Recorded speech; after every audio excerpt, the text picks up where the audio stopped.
A simple mass spring oscillator system consists of mass m suspended from a spring of stiffness k. Considering z as displacement of the system at any time t, the equation of motion for the free vibration is system is m z double dot plus kz is equal to 0, the natural frequency of the system. So he is saying mass spring oscillatory system.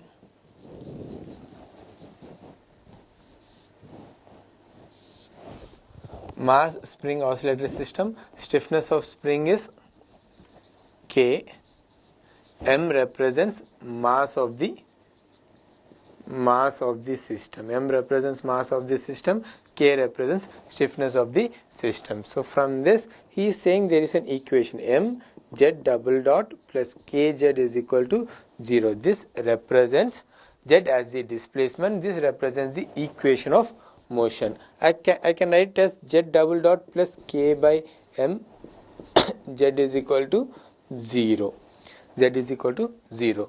Generally the equation of motion is given as in terms of natural frequency, it is given as omega n square x is equal to 0. If you compare these two things, omega n square is equal to k by m, omega n is equal to under root of k by m. This is the natural frequency.